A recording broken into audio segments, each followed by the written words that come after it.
Así cualquier cosa les queda la clase.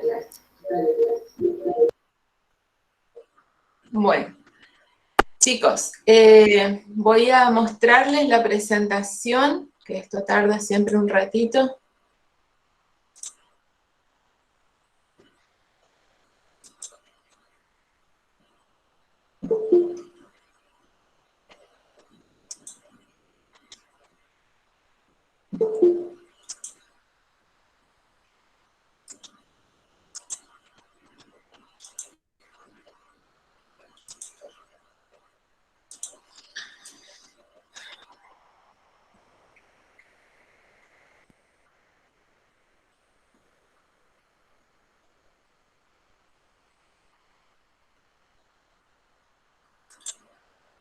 ¿Me están viendo la presentación o no todavía?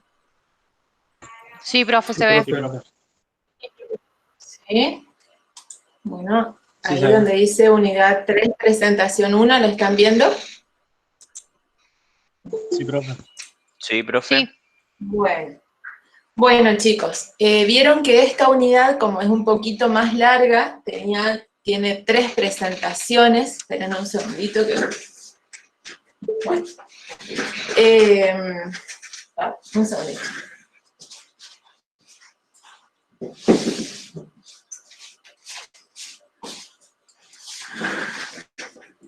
Y yo quería... A ver, que se me cortó ahí. ¿Están viendo ustedes?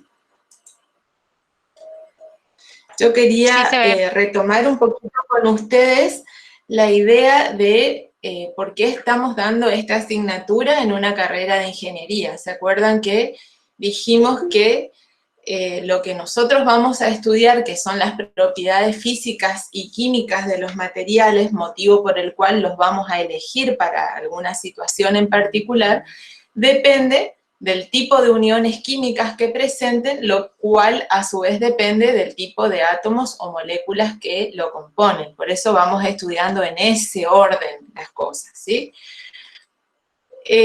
Como yo les comenté el primer día de clase, este año, faltó poner acá año de la pandemia, la idea nuestra era celebrar los 150 años de la ingeniería en la Argentina, y CONFEDI, que es la Confederación de Decanos de Ingeniería, nos invitó a que compartamos con ustedes las obras de ingeniería que le han cambiado la vida a la gente de la región, y cómo la ingeniería ayuda a las personas a vivir mejor. Asimismo, este año, el 2020, es el año del general Manuel Belgrano, porque recordamos los 250 años de su nacimiento y los 200 años de su muerte. Por eso es que nosotros decidimos trabajar el tema de los retos con ustedes, con los grupos que estaban conformando, en los materiales que conforman este mismo puente que siempre nos une y que ahora nos separa, lamentablemente, por la situación. Y les quería mostrar este puente, que justamente se llama Manuel Belgrano, por eso lo elegimos en el año que recordamos tanto a Manuel Belgrano. Fíjense que en el año 1813, la asamblea del año 13 le da como recompensa a Manuel Belgrano por haber ganado la batalla de Salta 40.000 pesos. Y fíjense cuál fue la reflexión de Belgrano frente a esa recompensa. Él destina ese dinero a la creación de 4 escuelas públicas. Así que creo que nuestra mejor manera de honrar a estos próceres que tanto se preocuparon por la educación es justamente estudiando mucho. Y eso es lo que estamos haciendo acá. A ver, un segundito.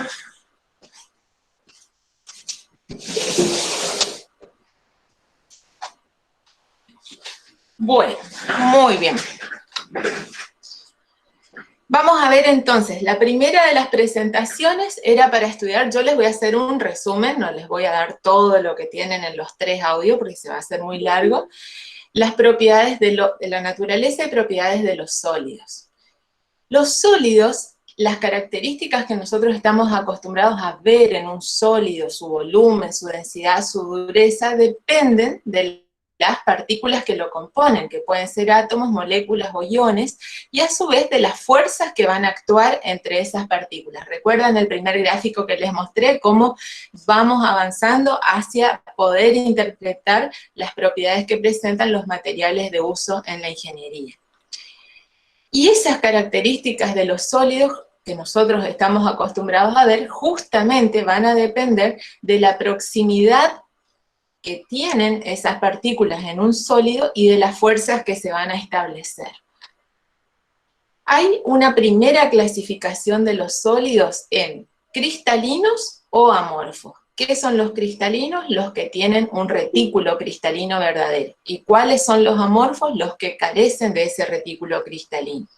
¿Y qué es el retículo cristalino? El retículo cristalino, en definitiva, es la disposición espacial geométricamente definida que presentan los sólidos. Los sólidos tienen esas partículas que lo componen, átomos, moléculas o iones, ubicadas en puntos del espacio que se llaman nodos, que repetidos en el espacio van a formar en primer lugar una celda unitaria que al repetirse tridimensional e infinitamente van a generar lo que conocemos como red o retículo cristalino.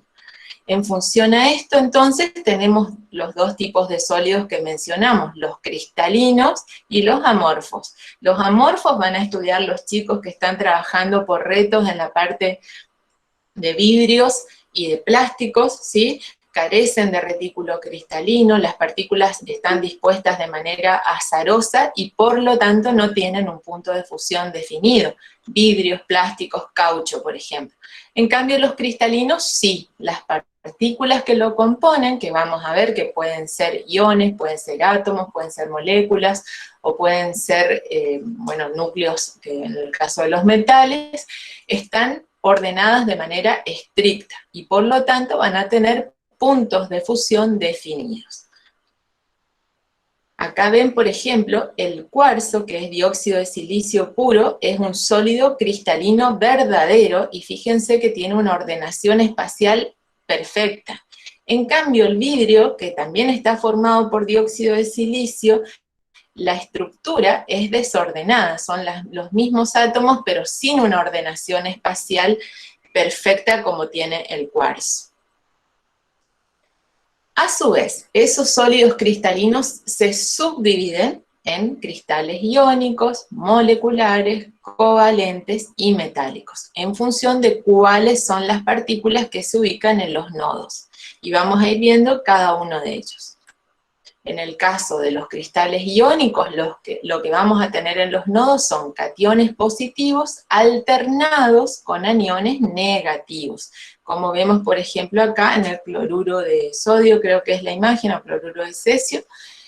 Como tengo cargas de signo opuesto, se van a atraer con gran intensidad, esas fuerzas se llaman electrostáticas, son de gran magnitud, lo que le va a conferir a ese cristal le va a permitir que tenga un punto de fusión y ebullición elevado. ¿Por qué decimos que tiene un punto de fusión elevado? Porque yo le tengo que dar mucha energía para deslocalizar a esos cationes y a esos aniones de los nodos y que exhiban flujo móvil y se transformen en un líquido.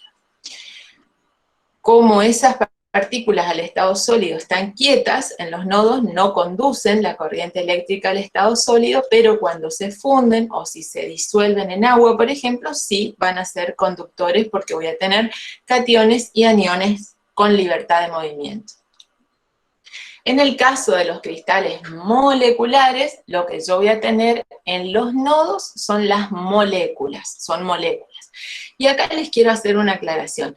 En cada nodo yo tengo, por ejemplo, es el caso del hielo, tengo una molécula de agua. En otro nodo, otra molécula de agua. En otro nodo, otra molécula de agua. Entonces, las fuerzas que van a actuar ahora entre las moléculas se llaman fuerzas intermoleculares, que en general son fuerzas bastante débiles, como las fuerzas de Van der Waals o puentes de hidrógeno, por lo que el punto de fusión nunca es muy alto. Ustedes saben que el agua ya a 0 grados pasa de sólido a líquido, ¿sí? y no van a conducir la corriente eléctrica porque no tengo división de cargas. Acá tienen, ven, en los nodos del retículo cristalino tengo cada una de las moléculas de agua que siempre le decimos que parece la imagen de un Mickey, ¿sí? La cabecita con las dos orejitas. En el caso de los cristales covalentes, lo que yo voy a tener en los nodos son átomos. Y esos átomos van a estar unidos entre sí por una unión que se llama unión covalente, que la vamos a ver más adelante, que es de gran magnitud. Entonces, punto de fusión elevado, dureza elevada. Y en general no conducen la corriente eléctrica. Acá tenemos el ejemplo típico del diamante, por ejemplo. Ambos, diamante y grafito, son variantes alotrópicas del carbón. En el caso del diamante, por el tipo de hibridación que tiene, no conduce la corriente eléctrica. Es una hibridación sp3 para los que vieron química orgánica en el secundario. En el caso del grafito, es una hibridación sp2, se distribuyen los mismos átomos de carbono, pero en láminas que se pueden desplazar unas sobre las otras, y queda una nube electrónica que permite que el grafito, a pesar de ser un cristal de este tipo, conduzca la corriente eléctrica. Finalmente, el último tipo son los cristales metálicos. Los metales tienen un cristal muy semejante a los cristales iónicos, con la única diferencia es que todos los átomos son iguales. En los nodos del retículo voy a tener los núcleos de ese átomo metálico y todos sus electrones internos, y los electrones de valencia, ¿se acuerdan? Los electrones de la última capa están totalmente deslocalizados, lo que motiva a que los metales conduzcan tan fácilmente la corriente eléctrica. A su vez, como esas capas se pueden desplazar unas sobre las otras muy fácilmente, los metales se pueden laminar o se pueden estirar en hilos, como vemos en esta imagen, ¿sí? Decimos que los metales son dúctiles y maleables. ¿Estamos hasta ahí, chicos? ¿Alguna consulta de esta parte de los sólidos?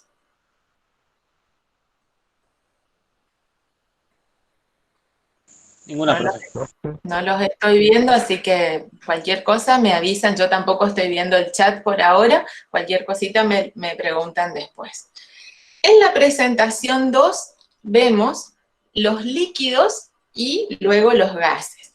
Los líquidos es, digamos, un líquido es un sólido fundido a temperatura ambiente. Un sólido que, o mejor dicho, es una sustancia que a temperatura ambiente tiene flujo móvil. Pero tenemos en las mismas partículas que pueden componer un sólido, pueden componer un líquido. Obviamente, los líquidos más comunes son los que, si fueran sólidos, congelarían a sólidos moleculares, como el agua, por ejemplo. Estos son los líquidos que nosotros conocemos más comúnmente.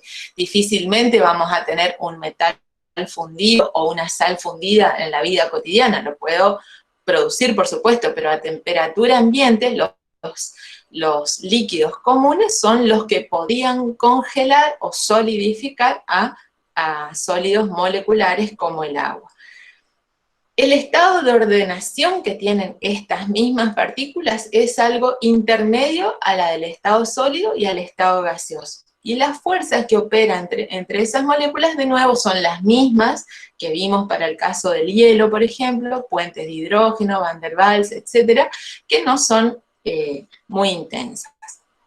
Acá en este gráfico ustedes ven la misma molécula, la misma sustancia que es el agua. En el caso de que estuviera el estado sólido, o sea, como hielo, las moleculitas de agua, fíjense, en la forma de Mickey, todas fijas en los nodos del retículo cristalino, con fuerzas intermoleculares de puente de hidrógeno, por ejemplo. En el líquido se desordenan, salen de esos nodos del retículo cristalino, pero siguen existiendo las fuerzas de Van der Waals o las fuerzas de puente de hidrógeno. En el gas, ya las mismas moleculitas están totalmente independientes unas de las otras y prácticamente no existen interacciones entre ellas, pero es la misma sustancia en 3 estados de agregación. En el caso de los gases, entonces, la característica es que las moléculas no están unidas, tienen gran libertad de movimiento. el volumen de cada molécula respecto del volumen total que ocupa la muestra es despreciable, porque ustedes saben que los gases tratan de ocupar todo el espacio disponible que tengan a su disposición. Las fuerzas que operan entre las moléculas son prácticamente despreciables, como vimos en el caso del agua, el estado de vapor, y obviamente no tienen ni forma ni tamaño definidos. Lo que sí tienen los gases es que en el caso de los sólidos, ustedes habrán leído, habrán escuchado en la grabación, que en el caso tanto de los sólidos como de los líquidos decimos que son fases condensadas, que son incompresibles, decimos, no incomprensibles, sino incompresibles. Significa que el volumen no varía mayormente cuando se aplica una presión. En cambio, en el caso de los gases sí es muy importante la presión, y eso está dado por la ecuación general de los gases ideales. El volumen de una muestra depende de la presión, depende de la temperatura y de la cantidad de partículas que tengo. Y de la conjunción de todos esos parámetros surge la ecuación general de los gases ideales.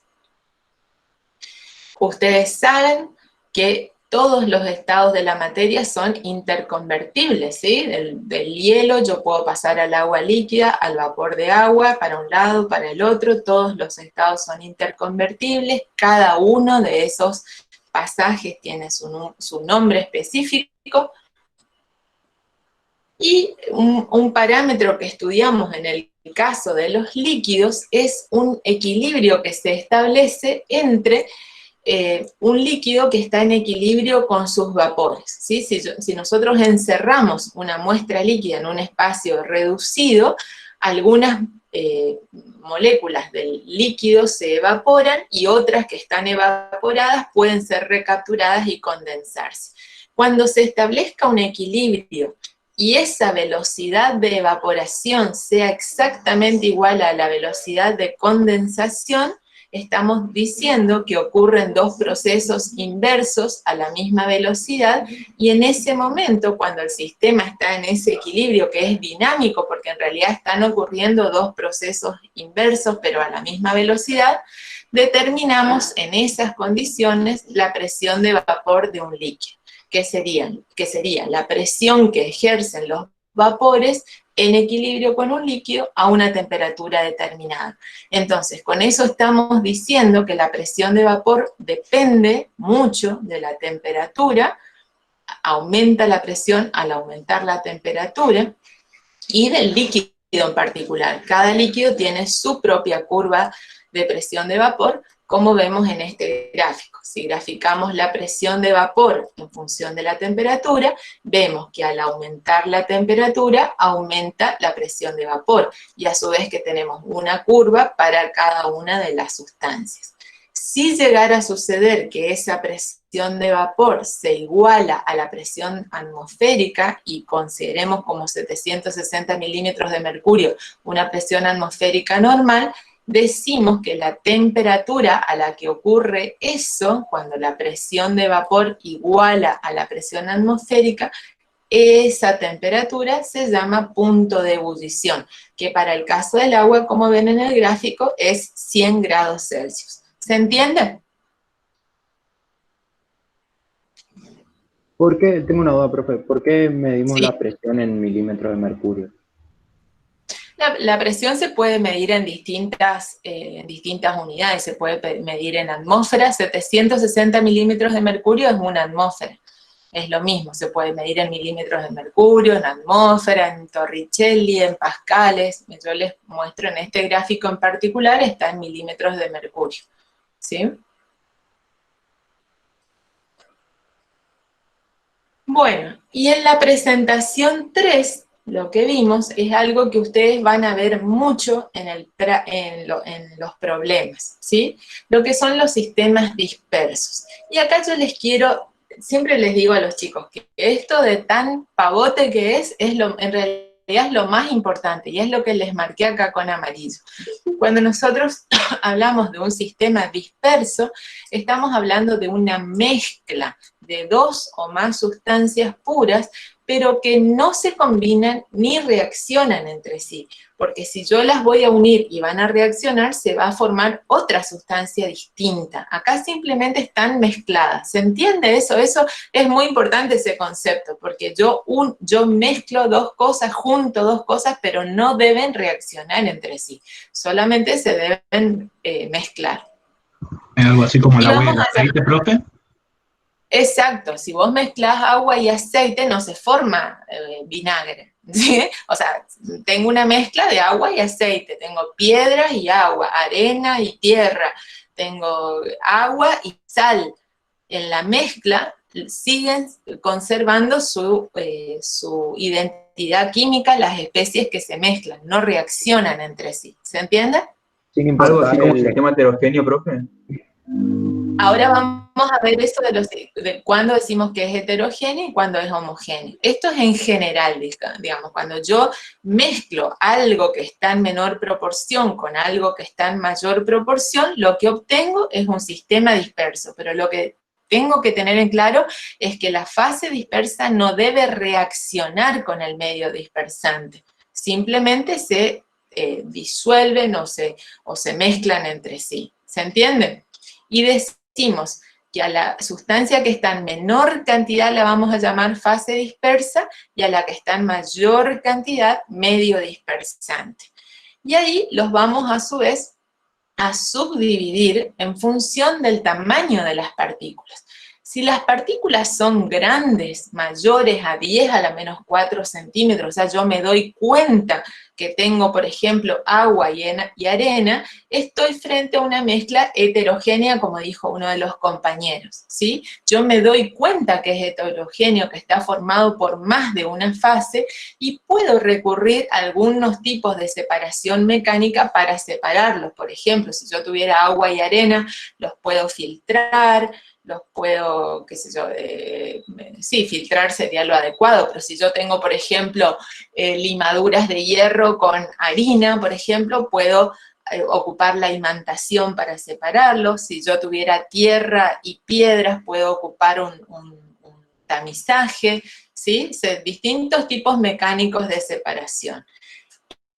En el otro extremo, cuando la partícula es muy chiquitita, menor a 10 a la menos 7 centímetros, ya lo que yo obtengo es una mezcla homogénea, porque yo no me puedo dar cuenta a simple vista que tengo dos sustancias. Si yo en un frasquito les pongo agua con un poquito de azúcar, y en otro frasquito les pongo agua con un poquito de sal, y en otro frasquito agua con un poquito de alcohol. Ustedes se darían cuenta si no lo huelen, si no lo toman, si no lo algo, que cuál es cuál, ¿se podrían dar cuenta? No, profe. Muy difícilmente. No. Y tampoco se darían cuenta si en otro frasquito tuviera agua pura. O sea, no me estoy dando cuenta si es una mezcla, si es una sustancia pura. ¿Por qué? Porque es una mezcla homogénea, de una sola fase. Y en el medio, entre las suspensiones que son groseras y las soluciones que son tan delicadas, tengo las dispersiones coloidales. Ven que el tamaño de partícula es intermedio. En principio tienen la homogeneidad de una solución, pero a veces no es tan sencillo de percibir y voy a tener que recurrir a algunas cosas para darme cuenta si esa dispersión si esa mezcla es una dispersión coloidal o es una solución. Fíjense, acá tienen algunas características, pero por ejemplo en el primer caso tendría una suspensión, agua, arena, piedras. Yo me doy perfectamente cuenta que esto es un sistema heterogéneo formado por tres componentes distintos. ¿Se nota? ¿Sí o no? En el otro extremo tenemos la salmuera, o sea, agua y sal. Es una solución verdadera. Yo no me doy cuenta que tengo agua y sal. Podría ser agua sola, podría ser agua y azúcar, etc. Y la dispersión coloidal, como la gelatina, por ejemplo, tiene el aspecto de una solución, pero vamos a ver que tiene algo distinto. Esas dispersiones coloidales a su vez se subdividen, se llaman sol, emulsión, gel, aerosol. ¿Se acuerdan cuando ustedes cuando van manejando en la ruta, por ejemplo, y van un día a las 11 de la mañana y no hay humedad, nada, un día perfecto, ustedes no ven los rayos del sol, ¿cierto? Se ve que está el sol, pero no vemos los rayos del sol. ¿Cuándo vemos los rayos del sol? Cuando hay, por ejemplo, niebla en el aire, o cuando hay humo, o ustedes van al boliche y ven los rayos, cuando podrían ir al boliche, no es ahora, las luces del boliche se ven porque en el ambiente hay humo, ¿sí? Entonces, ese fenómeno de poder ver una radiación, un rayo que presenta la dispersión coloidal y no lo presenta una solución, ven acá a la izquierda, sería por ejemplo un frasquito que tenga agua y sal. Eso es una solución. Yo hago la experiencia de hacer pasar ¿vieron un puntero láser o una linterna o algo? Y si es una solución, no van a poder ver el recorrido del rayo de luz. En cambio, si en este frasquito ponen un poquito de gelatina líquida, cuando recién la hacen, van a ver que pueden ver el rayo de luz. Esa es una diferencia, esto que se llama fenómeno Tyndall, es la diferencia entre una dispersión coloidal y una solución verdadera. Igualmente, si nosotros pudiéramos enfocar en un microscopio una gotita que tenga un coloide, vamos a ver que las partículas esas que estaban entre 10 a la menos 4 y 10 a la menos 7 centímetros se mueven de manera zigzagueante y aleatoria con un movimiento muy rápido. No voy a ver características de las partículas en sí mismas porque el tamaño es chiquito, pero las vamos a ver como puntos luminosos que se mueven de manera muy rápida y muy aleatoria. Y eventualmente, si ustedes dejan, por ejemplo, un frasquito donde tengo agua con sal, o sea, una solución verdadera, con poquita sal, no con mucha sal, con poquita sal, lo dejan 3 días, cuando vuelven al tercer día, el frasquito sigue igual. En cambio, si yo pongo un coloide en un frasquito y lo aíslo, lo tapo, por ejemplo, vamos a ver que en el fondo vamos a tener como una gradación. Si ustedes pusieran una gelatina, por ejemplo, van a ver una gelatina de frambuesa, van a ver, digamos, no una gelatina, porque ahí ya se va a solidificar, pero si hicieran algún coloide de algún tipo, una partícula coloidal coloreada, van a ver que en el fondo más intenso, menos, ¿sí? Se produce una sedimentación porque está actuando la gravedad por un lado para tratar de depositar las partículas y por otro lado actúa el movimiento browniano que trata de volverlas a mezclar. Por eso es necesario que yo aísle el sistema, porque si lo dejo abierto, el movimiento browniano es como que tengo un agitador constantemente actuando. Y lo que ustedes van a ver mucho son las soluciones o disoluciones. Van a hacer muchos ejercicios en la parte de problemas y les pido a su vez en el tema 4, en el tema 3, perdón, del repositorio que tenemos en el aula virtual, van a ver que hay un link, un videíto que se llama Preparación de Soluciones, donde la profesora Borfis con Jorge Forte les muestran cómo van preparando una solución. Mírenla ya que no están pudiendo hacer todavía laboratorios, para mirar un poquito. En definitiva, ¿qué estoy haciendo yo? Mezclo un soluto con un disolvente, se forma una disolución, y fíjense, antes yo tenía las partículas del disolvente, tenía las partículas del soluto, y ahora tengo la mezcla de ambas, pero no reaccionan, siguen manteniendo la identidad química de antes. Acá, en el caso de las disoluciones, sigue siendo un sistema disperso, solamente que a la fase dispersa, ahora yo la llamo soluto, y al medio dispersante lo llamo disolvente, que en general es agua, pero sigue siendo importante entender que hay una sola fase y que esas especies químicas no deben reaccionar entre sí. ¿Sí? ¿Alguien me quiso preguntar algo?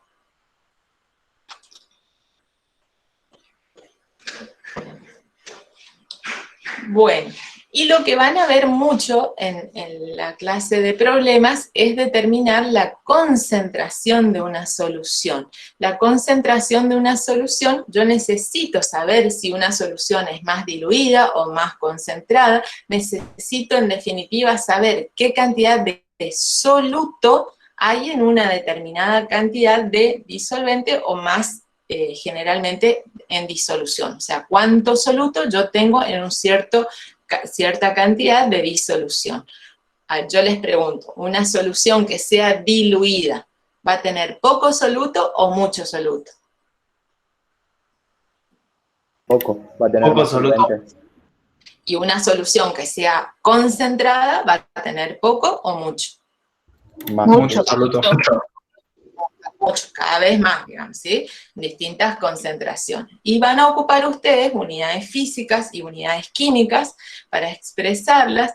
Por ejemplo, las unidades físicas, porcentaje peso en peso, porcentaje peso en volumen y porcentaje volumen en volumen. El porcentaje peso en peso es la masa de soluto expresada en gramos contenidos en 100 gramos de disolución.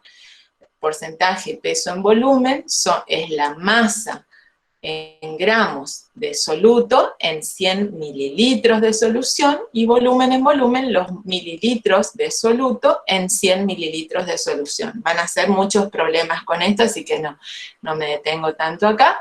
Y las que se llaman unidades químicas, las que más usamos son la molaridad y la normalidad. La molaridad son los moles de soluto en 1 litro de disolución o 1000 mililitros de disolución, y la normalidad, que van a aprender a calcular el equivalente gramo, o sea, el número de equivalentes gramos en 1000 mililitros de disolución. El mol es el peso molecular que tenga la sustancia. Van a tener, ¿se acuerdan que vimos el número másico?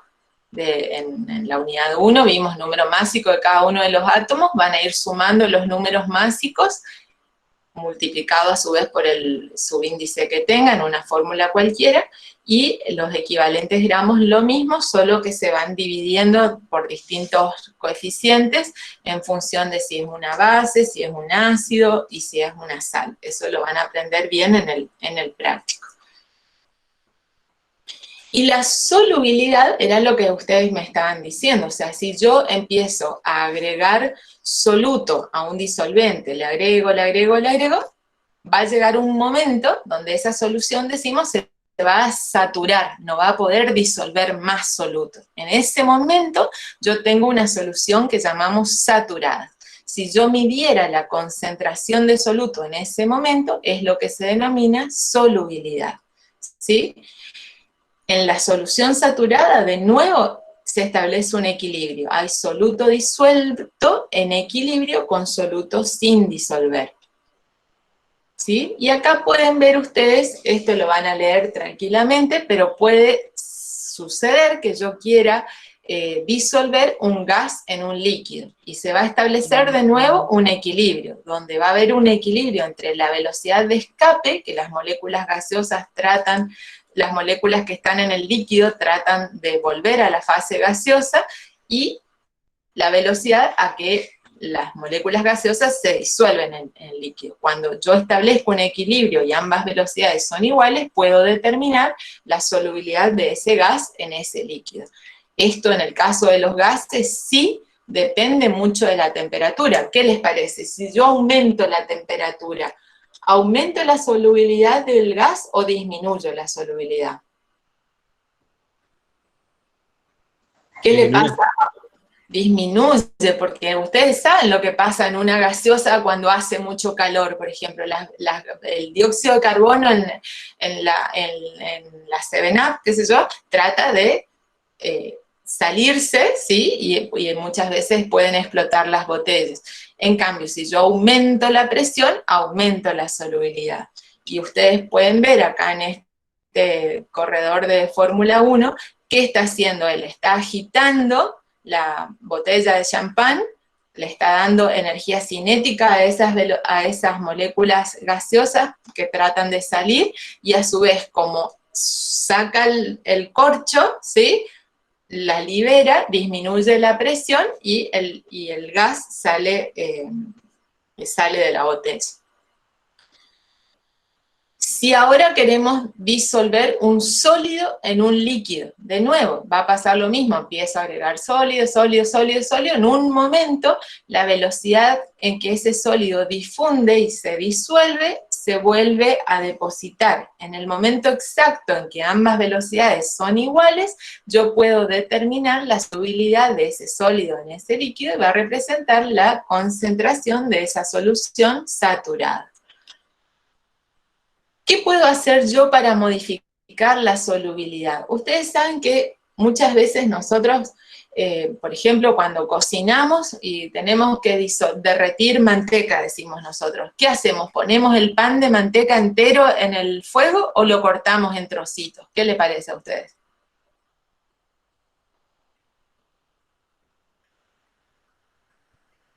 Depende del apuro que tengo para que sea la comida.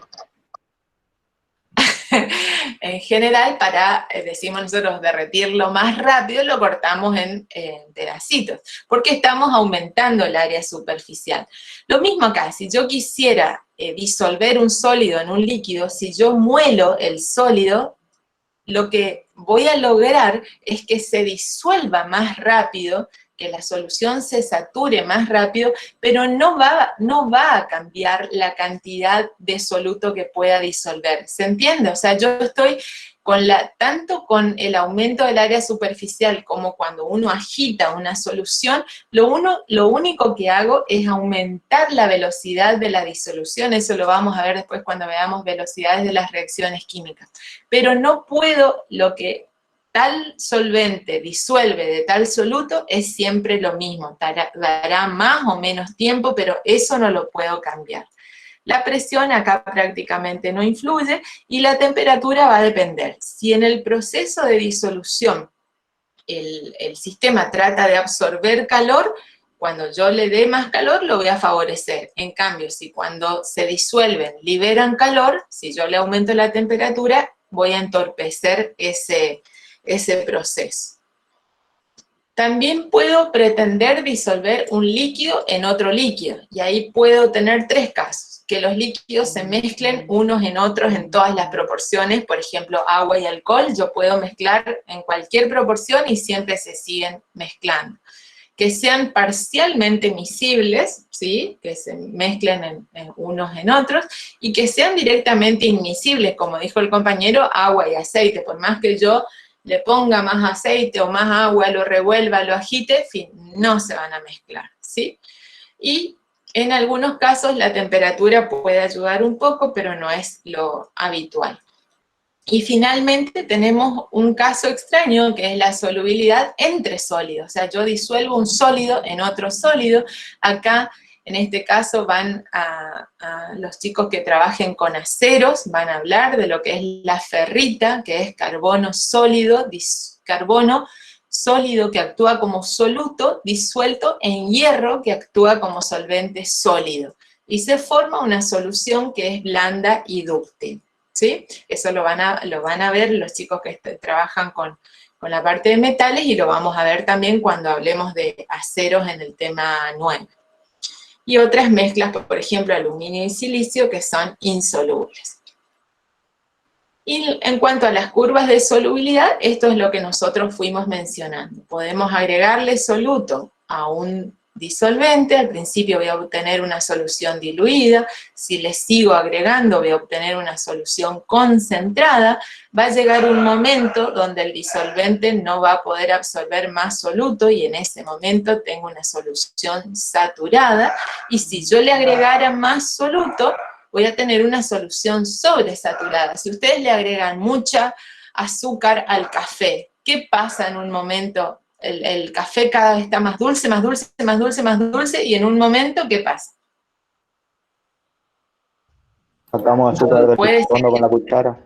Exacto, se deposita el exceso que ya no puede disolver más el café, va al fondo, ¿sí? Y que eso es una solución sobresaturada. Y acá tienen un grafiquito donde si nosotros expresamos la solubilidad o la concentración en función de la temperatura, por ejemplo, vamos a ver que esta curva roja está representando para todos los rangos de temperatura una solución saturada. Si yo estoy por debajo de esa curva, tengo una solución no saturada, porque tengo una concentración menor que la que puede disolver ese disolvente.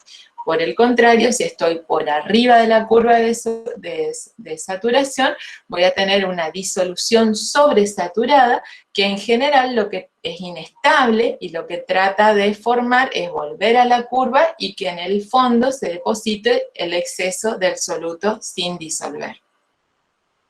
Y creo que acá terminamos.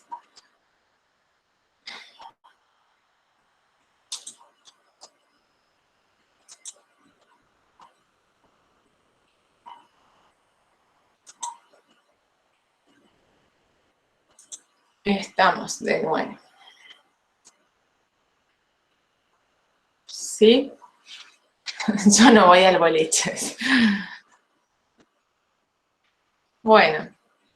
Chicos, ¿alguna consulta que me quieran hacer de esta parte?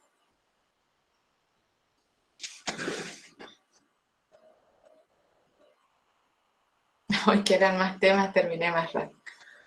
No entendía perfecto. Chicos, entonces, yo lo que quiero que a ustedes les quede bien claro en todo momento que cursen esta asignatura, que nosotros vamos viendo por parte y en un orden secuencial para que ustedes finalmente puedan entender las propiedades de los distintos materiales que un ingeniero ocupa en su vida profesional. Pero tenemos que ir despacito, digamos, llevándolos de la mano, como les digo yo, de un punto a otro, a otro, a otro, pero no pierdan de vista que lo que nosotros necesitamos que ustedes sepan es poder explicar o poder entender las propiedades de los distintos materiales de uso en la ingeniería, porque van a ser ustedes los profesionales del día de mañana que van a tener que decidir con qué materiales trabajar. Y a su vez los materiales van cambiando mucho. Ustedes ven, si ustedes ven una obra de construcción de unos años atrás, ahora cómo cambian los materiales que se ocupan en la construcción, es impresionante y cada vez van evolucionando más. Entonces ustedes tienen que entender las propiedades para poder luego elegir el material que sea adecuado. ¿Sí? ¿Alguna consulta que quieran hacer?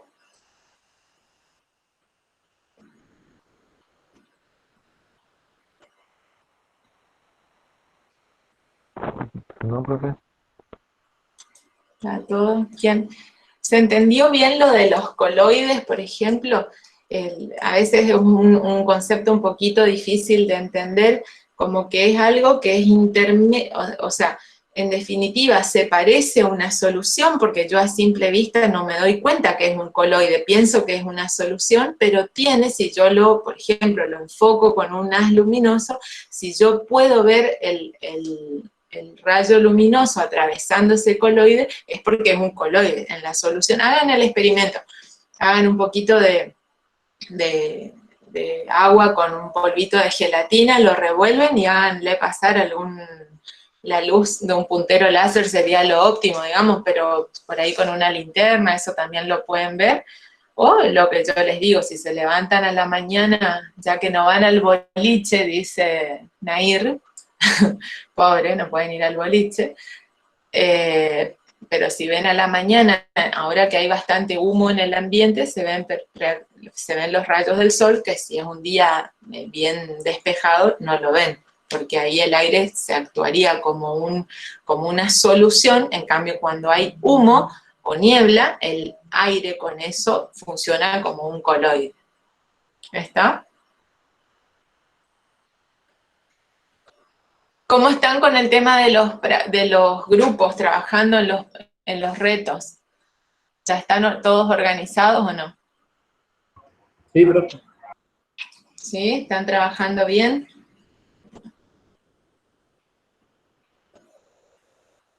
¿Qué les parece lo que hizo Belgrano con la plata que le dieron por haber ganado una batalla? Tendría que haber comprado dólares. Sí, ¿no? Pobre, y él Aún, después leí aún, una... aún no existían.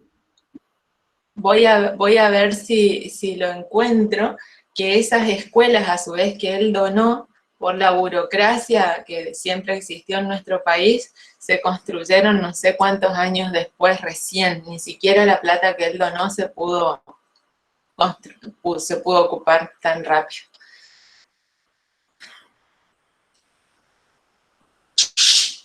¿Cómo están de salud todos? ¿Nadie enfermo? ¿Ni un familiar enfermo? ¿Están todos bien? Perfecto, profe. Gracias a Dios, bien, Bueno. profe. ¿Y usted? Yo me corté el dedo, profe. ¿Qué pasó? ¿Qué pasó? Estaba cortando hielo y le erré la puntería. Oh, bueno. ¿Qué va a hacer? A cuidarse, Profe, chicos, acá, ¿sí? con respecto a la clase del viernes pasado de problemas de la Sí. escuela de Tortosa, hubo bastante inconveniente a la hora de explicar la unidad 3, por así decirlo, de la serie 3. O sea, no se entendió Espérate bien que la clase. no se entendió bien la clase de Graciela Tortosa, me Sí, decís. sí, tal cual. Bueno, no, yo ahora le voy a comentar a Graciela, en todo caso, que el viernes ella vuelva a retomar un poquitito para explicar lo que ustedes no entendieron. Ya les digo, las profes de problemas son las tres muy, muy abiertas, consúltenle todo lo que tengan duda, digamos, así que no hay problema. Yo lo mismo le voy a comentar a Graciela para que retome un poquitito lo que les dio la clase pasada. ¿Sí?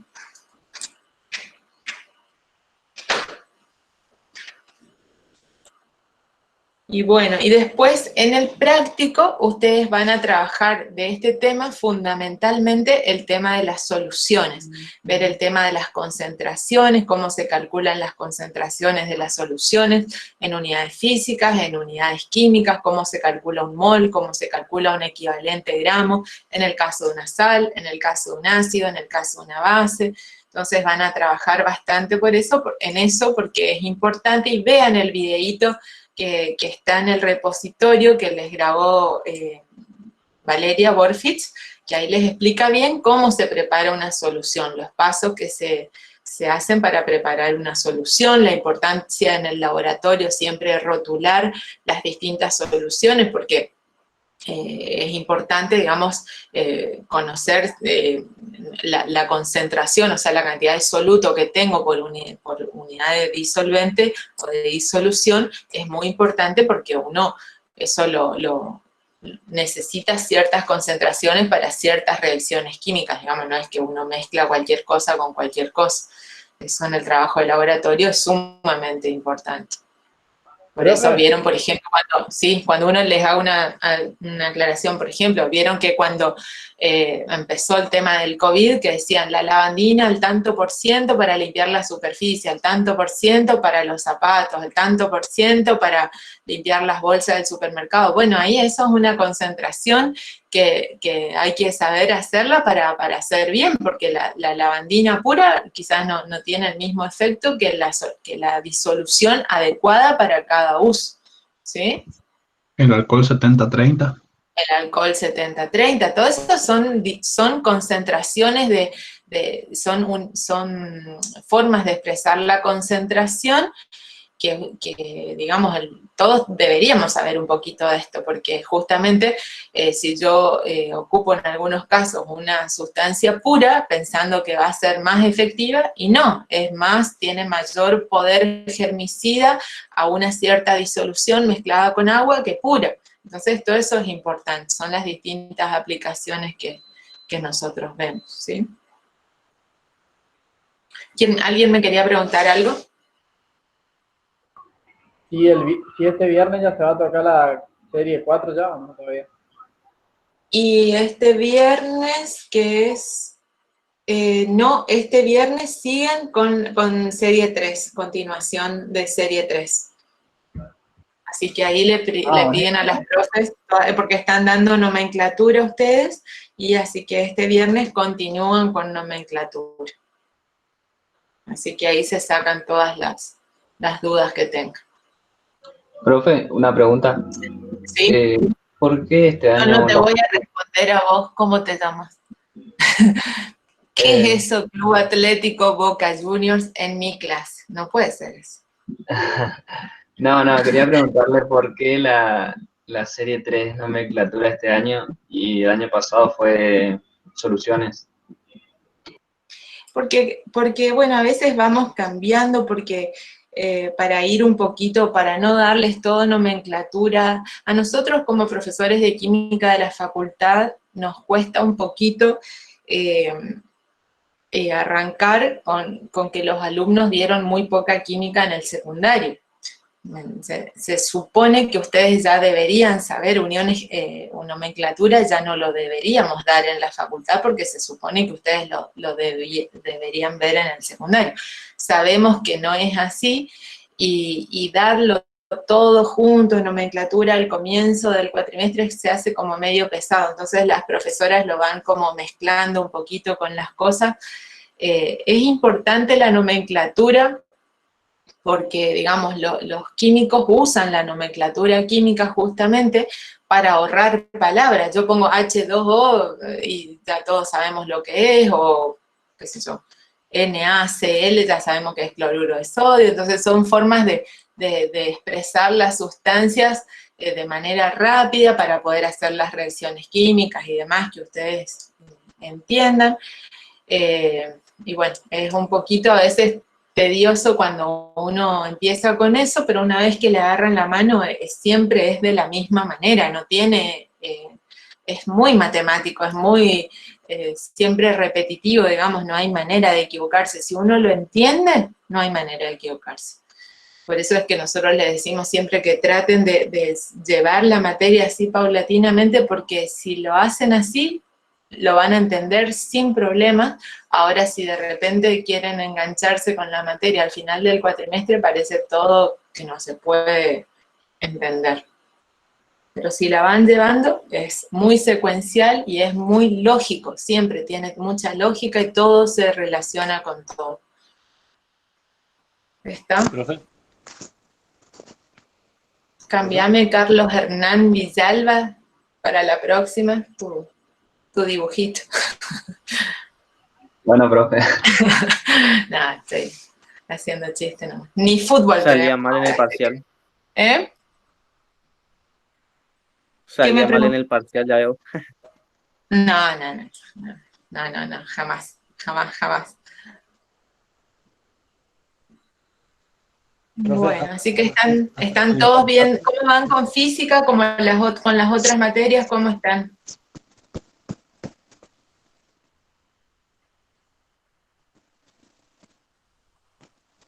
¿Están muy abrumados de materia o no? Bien, viste, tiempo al tiempo. Y sí, de a poquito nomás. De a poquito. Bueno, chicos, si no tienen... Ay, terminamos rapidísimo, tiene razón Ángel, que me dijo hoy que eran más temas, terminó más rápido. Pero por ahí me gusta, cuando les doy la clase acá el día que nos encontramos, darles como una especie de resumen para que ustedes entiendan el concepto, no irnos tanto en los detalles, que lo mismo lo tienen en el Word y lo tienen en los... ¿Se entienden los videitos, chicos, que tienen? Para ustedes están prácticos para entenderlos? Sí, profe. Sí, profe. ¿Sí? Lo mismo, si algo no entienden, siempre estoy acá pero me parece, antes de volver a repetirles todo, hacerles como una especie de resumen, que ustedes entiendan globalmente por qué estamos dando eso, y después ustedes con tranquilidad van estudiando los detalles y van prestando atención a las distintas cosas, pero yo quiero que ustedes entiendan por qué damos las cosas de esa manera, ¿sí? Justamente si usted nos está dando los resúmenes y esto con el tema de los power, Sí. a la hora de rendir la teoría, digamos, se basa un poquito en el resumen y otro poco más en profundidad a lo que hay que seguir leyendo nomás, ¿no? O con el resumen es suficiente. nosotros en un parcial les podemos tomar todo lo que está en el apunte que tienen en el repositorio, lo que está en los videos. No es nuestra intención nunca preguntarles cosas al detalle, que no sé, lo mínimo de lo mínimo de lo mínimo. Nosotros necesitamos que ustedes salgan de esta materia, terminen esta materia teniendo conceptos concretos y que les pueda servir para su vida profesional. O sea, yo nunca les voy a pedir algo que ustedes se tengan que saber de memoria, qué sé yo, no sé, díganme el peso molecular de silicio, no me interesa que ustedes sepan de memoria eso, ¿sí? Me interesa que ustedes entiendan un compuesto de silicio, por qué tiene las propiedades que tienen. Siempre nosotros los detalles para luego explicar las cosas gruesas, digamos, no. Cuando ustedes estudian, siempre enfóquense en lo importante, y después todos los detalles se los pueden ir uniendo, pero no estudien detalles y después no saben el concepto global. Nos ha pasado en algunos parciales que me explican, qué sé yo, por decirles, no sé, qué es el sodio y qué es el cloro, y después no saben lo que es una unión iónica. O sea, ¿para qué yo sé lo que es el sodio, para qué sé lo que es el cloro, si no lo puedo después interpretar en la molécula que ocupamos? No sé si me explico. O que sepan... y son muy estrictos a la hora de la teoría, digamos. ¿Se puede dar un desarrollo escrito con nuestras palabras y con lo que entendimos, o es sí o sí como está en la teoría, como pasa en otra materia? Sí, lo mismo, el primer parcial de ustedes va a ser de respuestas múltiples, porque no tenemos posibilidades de, con tantos alumnos, de hacer algo escrito. Después ustedes se van a lucir en el, digamos, el segundo parcial teórico. En definitiva no existe. El segundo parcial teórico es el informe que ustedes van a hacer de su grupo de reto, del informe escrito que van a presentar, de la monografía que van a presentar, y después ustedes lo van a explicar. Seguramente, si seguimos en modalidad virtual, haremos por grupos para que vayan presentando sus producciones, digamos, pero el primer parcial teórico, por lo pronto, va a ser de respuestas múltiples. Pero siempre recuerden que una de las competencias que nosotros queremos que ustedes adquieran a lo largo de esta asignatura y a lo largo de toda la carrera es la comunicación oral y escrita. Chicos, hoy en día cada vez es muy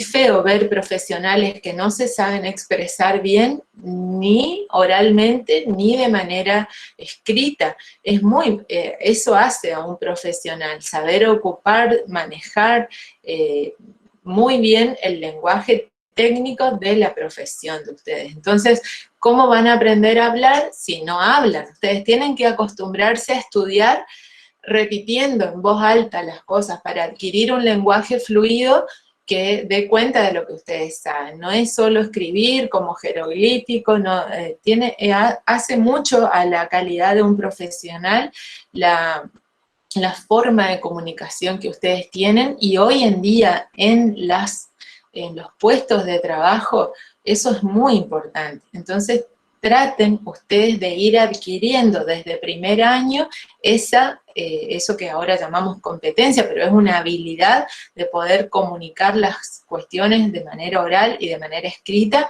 de forma correcta, ¿sí? Porque nadie va a contratar a un profesional si ustedes presentan un presupuesto, por ejemplo, para construir una ruta, y si yo, que fuera alguien, contrato un ingeniero para que haga los cálculos para un edificio que quiero hacer, y no sé, encuentro un error ortográfico en ese informe, yo ya voy a dudar de la calidad de ese profesional. Si tiene errores de ortografía, ¿sí? O si el informe es desprolijo, si si no tiene buena coherencia al redactar, todo eso es muy importante. ¿Y cómo ustedes lo van a tener el día que se reciban si no lo van practicando desde que son alumnos? Entonces, acostúmbrense a hacer sus apuntes, acostúmbrense a estudiar hablando, exponiendo, defender lo que ustedes están pensando o lo que ustedes conocen, defenderlo de manera coherente frente a otra persona que los está evaluando. Eso es muy importante. ¿Está?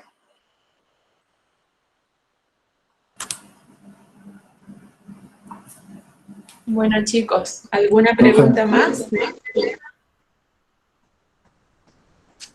Profe, nosotros el viernes tuvimos la reunión del grupo 8 de retos y varios compañeros incluidos planteamos que teníamos un problema con el aula, con el tema de que no teníamos desbloqueada la pestaña que nos correspondía.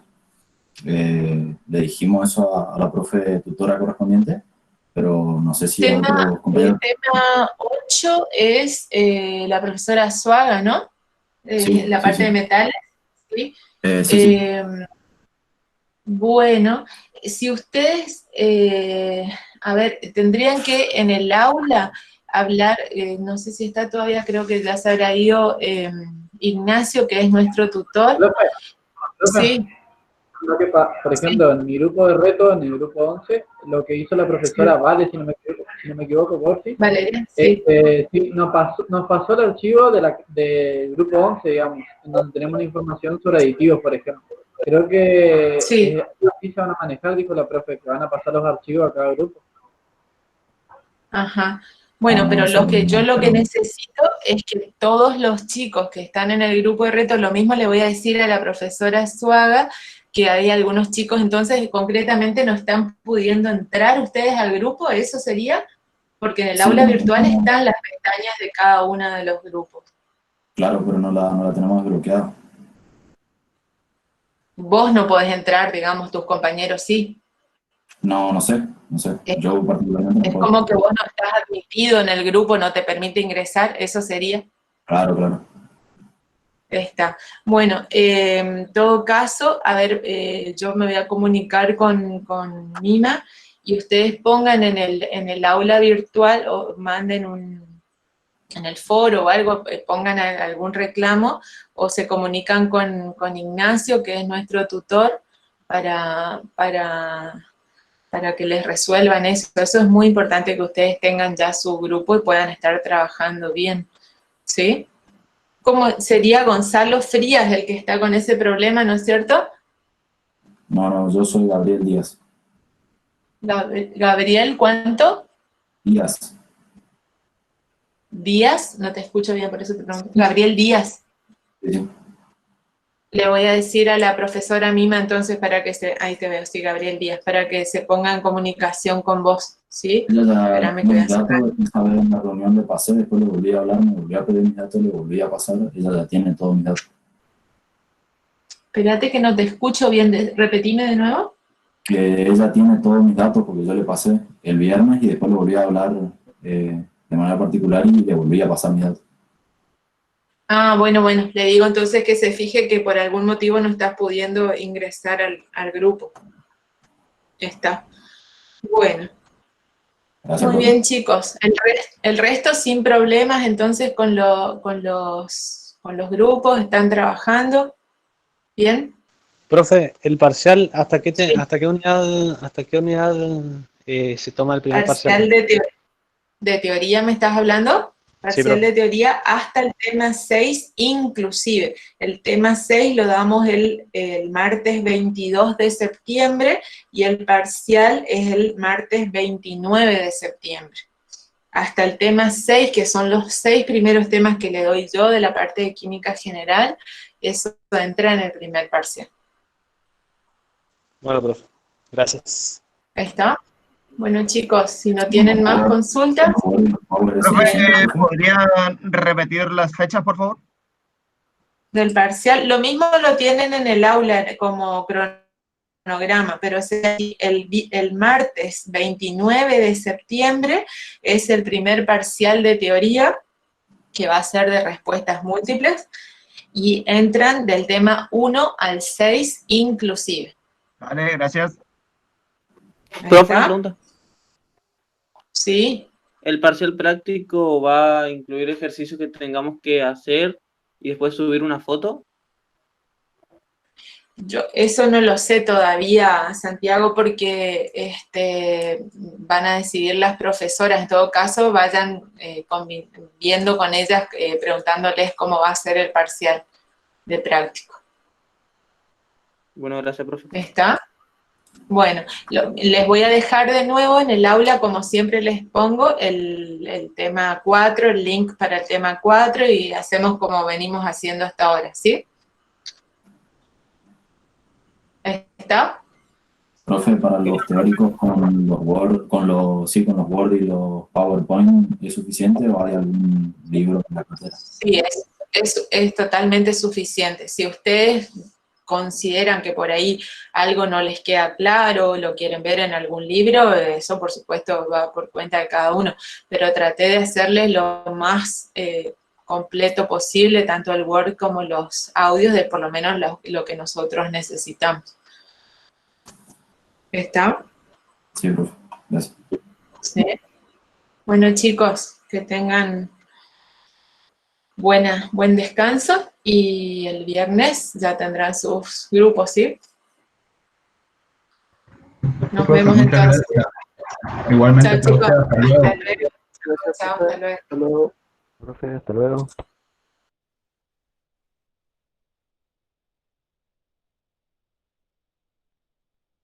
Chao, profe.